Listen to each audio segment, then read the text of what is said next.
Hello, my name is Hinojosa. It's my pleasure to be able to address the Women in Logistics Forum 2018, albeit virtually from Brussels, Belgium. I wish I could be with you in person, but I think this is the next best thing. So congratulations on another great forum. For me, I have just a little bit of a background. I come from the United States. I've spent a little bit more than 30 years in the customs field. Most of my career has been with the United States Customs and Border Protection. In the last 2.5 years, I've been at the World Customs Organization, serving in an elected post as the Director for Compliance and Facilitation. Over the course of my career, I've always been a person who tries to advocate for the promotion and advancement of women.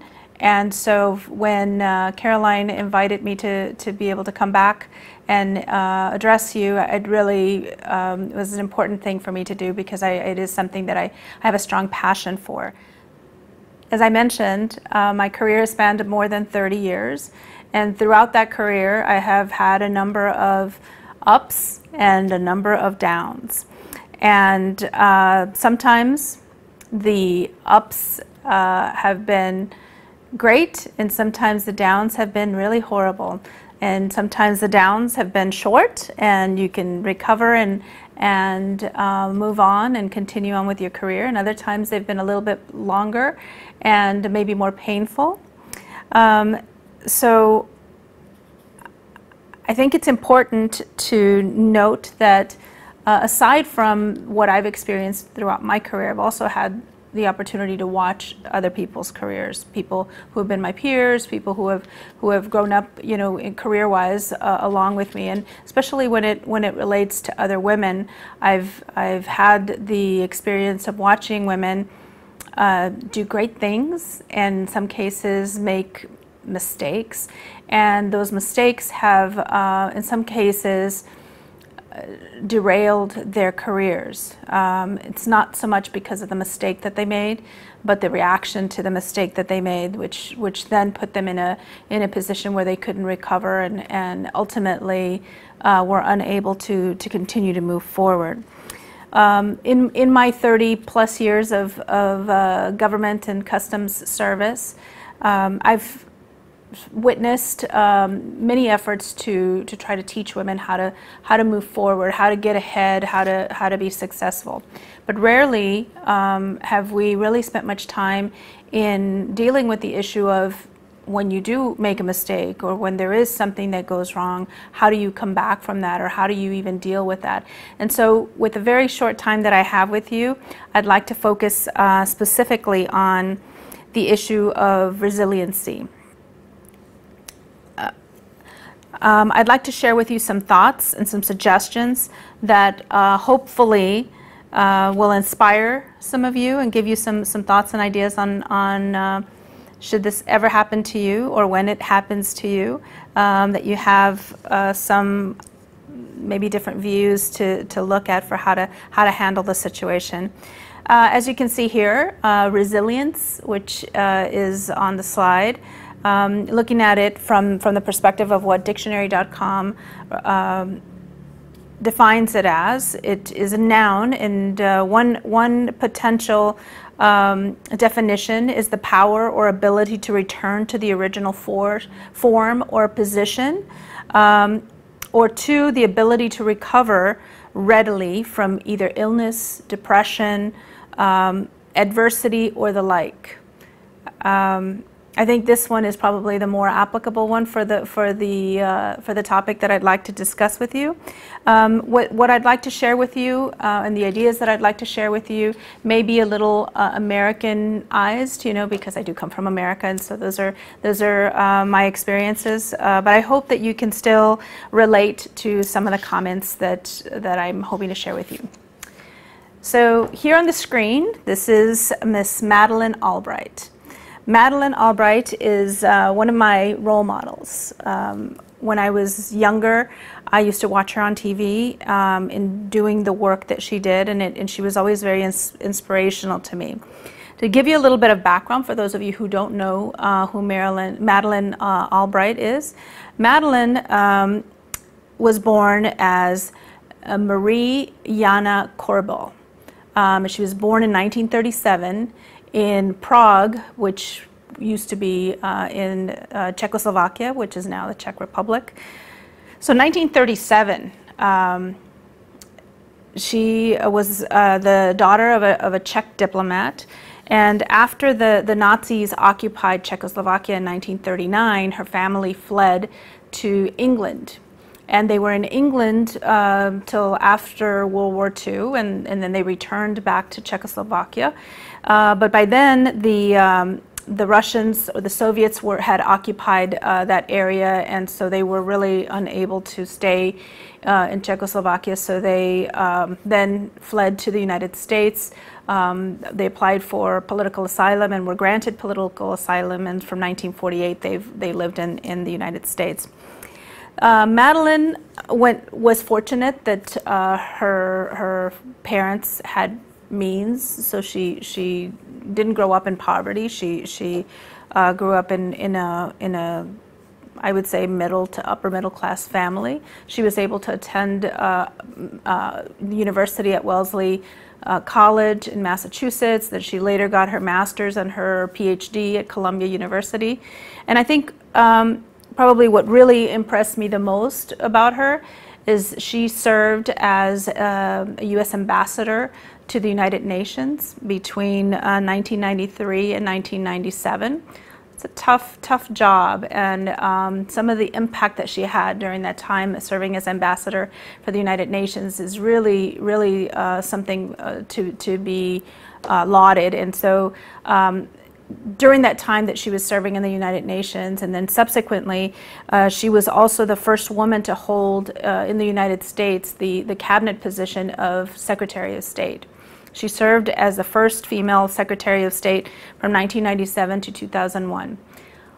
Throughout all that time, I think that what impressed me the most was that she was an immigrant who came to the United States, and as many immigrants come to new countries, she could have gotten married, had a family, and just kind of blended into society. But instead, she turned into this formidable figure who clearly had adversity in her life, and certainly, obviously many opportunities. One thing that she shares is that the whole time in her childhood, really until she was 60 years old, she didn't realize that the reason that they fled Czechoslovakia wasn't just for political reasons, but that in fact her family was Jewish, and that they were fleeing the Nazis, and that 3 of her grandparents actually died in concentration camps. And those were things that her family never talked about. Yet throughout all of that, she was able to make an incredible contribution, I think, to the United States, and I think to many countries with her international work.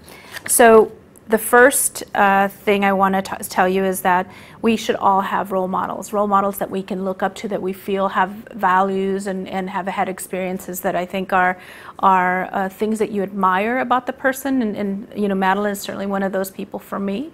And one of her quotes I'm sharing here is a quote that for me really inspires me. And it says, as you can all read, "Embrace the faith that every challenge surmounted by your energy, every problem solved by your wisdom, every soul stirred by your passion, and every barrier to justice brought down by your determination will ennoble your life, inspire others, serve your country, and explode outward the boundaries of what is achievable on this earth." I think it's a fantastic quote. Hopefully it means something to you as well. Now let me introduce you to the next person, and this is Condoleezza Rice. She happens to be the second woman to ever hold the post of Secretary of State in the United States. Condoleezza Rice was born in Birmingham, Alabama, during the time when in the United States there was still quite a bit of race segregation. So she grew up in a state where blacks could not use the same doors, could not eat in the same restaurants, could not even use the same bathrooms as whites, which was a very difficult time. But in 1967, her family moved to Denver, Colorado. Her parents were educators, and her father went to go work at college in Denver, Colorado, so it allowed them to be in a new place. So after graduating high school at age 16, she by then had already developed an interest in the arts, ballet, piano, and different classical instruments. So she was able to attend the Aspen Music Festival and School, which was like a school for the arts. When she arrived there, she realized that there were so many more students that were much more talented than she was as far as music was concerned. So she became a little disenchanted with the idea of majoring in music, and so she decided to explore other potential careers. So she took a couple of different classes. One class that she enrolled in was a class in an international politics course that was being offered by a professor by the name of Joseph Corbel. And he really inspired her and sparked her interest in the Soviet Union and also in international relations. Condoleezza Rice later described Corbel as a central figure in her life and a huge influence in her interest in foreign affairs, her interest in different areas. Ultimately, she ended up getting a PhD focusing on the war in Czechoslovakia. So very, very interesting. So what inspires me about her is she clearly came from a challenging background, having grown up in segregated Alabama. And yet, every time I saw her on TV, she was the Secretary of State during a very difficult time, right after 9/11, when there were a lot of challenges with the war. She also had a lot of controversies during the time that she served in office. And she was always a very polished, very eloquent, very together person. And I'm sure that she had many challenges, but I think she inspired a lot of people. One, that she was an African American that actually reached this position, but two, that she was a woman and she was able to speak about these very complex issues at a very high level with leaders from all over the world. So she's very inspiring. So the quote that I'm sharing with you about her says, which I think is very true: most days are not overwhelmingly successful in your life.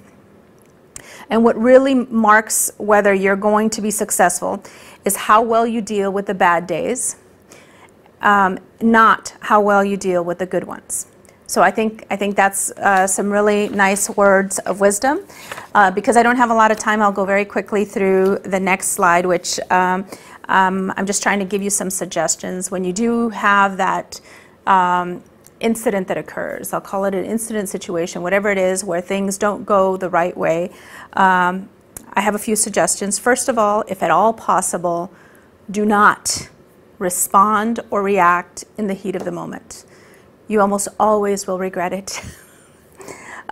Secondly, do think carefully and objectively about what happened, and if you can, raise yourself up and take a look at the next levels and think of the situation in a more strategic way, so that you can better understand the different areas of what the impact of what happened is and where maybe some of the negative aspects are.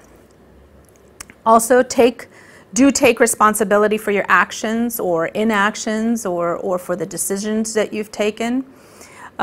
Do develop a strategy to correct or rectify the situation. Do remember that this one incident doesn't define who you are. Do highlight and internalize what you have learned from this experience. And do remember that depending on the nature of the incident, returning to the former state or place may take some time. And do know that you will have grown a lot from this particular experience. I want to share with you One final quote from Condi, and she says, you may not be able to control your circumstances, but you can control your response to those circumstances. I think these are very wise words. I couldn't agree more with them. Well, I hope you enjoyed my presentation. Sorry I can't be with you in person. Before we close, I wanted to share one more little bit of information. The hero in this story actually is Yosef Korbel. And it was a surprise to me because I have admired these two women, Madeline Albright and Condoleezza Rice, for many, many years. And it wasn't until I prepared for this presentation that I realized that the Yosef Korbel that played such a centric role in Condoleezza Rice's career and in her success is actually Madeline Albright's father. So this one man was able to influence the career and life of two very prominent women who have done amazing things for our world. So you never know where the champions are going to be, but when you find them, make sure that you stay close to them and that you learn from them. Thank you again for inviting me to this event, and thank you for having me, albeit via video. All the best from Brussels, Belgium.